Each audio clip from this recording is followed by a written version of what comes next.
Hi అండి అందరికీ. నేను ఈరోజు దొండు బిర్యానీ చేస్తున్నానండి. నేను చికెన్ అయితే వాష్ చేసుకొని పసుపు, పెరుగు, ఒక్క నిమ్మకాయ పిండుకున్నానండి. సాల్ట్ కూడా కలుపుకొని పెట్టుకున్నాననమాట. అలాగే కారం తగ్గట్టుగా పచ్చిమిరపకాయలు అయితే తీసుకున్నాను. ఘాటు అయితే పెట్టుకున్నాను. అలాగే నేను మెంతాకు ఒక కట్ట, కొత్తిమీర ఒక కట్ట తీసుకొని వాష్ చేసుకొని పెట్టుకున్నానండి. కొంచెం ఆయిల్ వేసుకున్నానన్నమాట. నేను ఆయిల్ వేసుకొని పచ్చిమిరపకాయలు అయితే ఫ్రై చేసుకుంటున్నానండి. అలాగే పచ్చిమిరపకాయలు ఫ్రై అయ్యాక మనము వాష్ చేసుకున్న మెంతాకును, కొత్తిమీర అది కూడా ఫ్రై చేసుకోవాలన్నమాట. ఫ్రై చేసుకొని ఒక గిన్నెలోకి తీసుకోవాలండి. నేను దీనికోసం అయితే నేను అంటే 3 ఉల్లిపాయలు అయితే తీసుకున్నాను. అవి పొడుగ్గా కట్ చేసుకొని ఫ్రై చేసుకోవాలన్నమాట.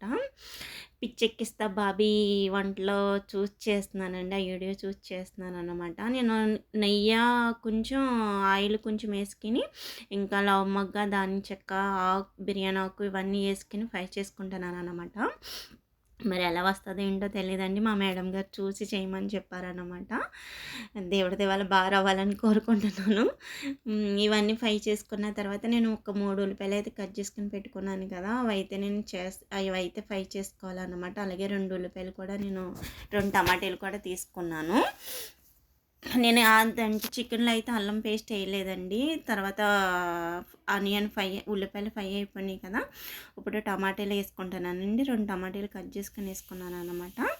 దీంట్లోనే ఇప్పుడు నేను అల్లం పేస్ట్ వేసుకుంటానండి. ఎందుకంటే కారము పాప ఉందన్నమాట. కొంచెం పచ్చిమిరకాయలు ఏంటి, అల్లం పేస్ట్ ఏంటి కొంచెం చూసుకొని వేసుకోవాలండి.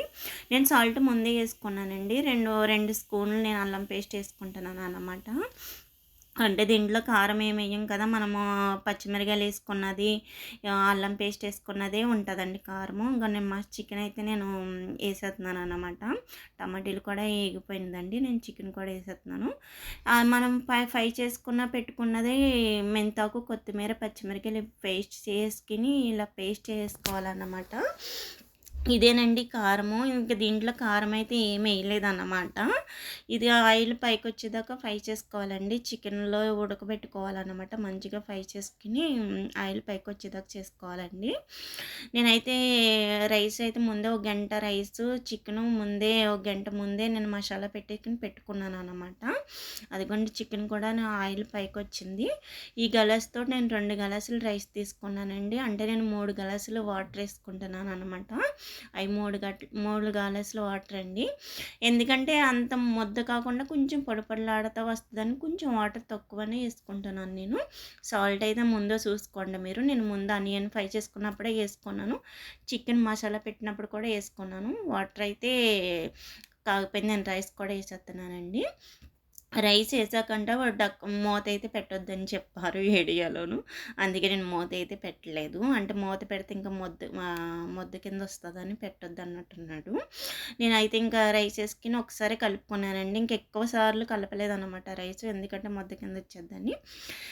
చూడండి టేస్ట్ అయితే బాగుంది. మా మేడం కూడా ఫోన్ చేసి చెప్పారు చాలా బాగా వచ్చింది అని. బిర్యానీ అయితేని దొడ్డు బిర్యానీ అంట, చాలా బాగా అయితే వచ్చింది. నా వీడియో కనుక నచ్చితే కనుక లైక్ చేయండి. అలాగే దొండు బిర్యానీ చేసినందుకు పిచ్చెక్కిస్తా బాబీ గారికి కూడా చాలా థ్యాంక్స్. నేనైతే పార్సల్ పెట్టేసుకున్నాను. అదండి, నా వీడియో కనుక నచ్చితే లైక్ చేసుకోండి. బాయ్.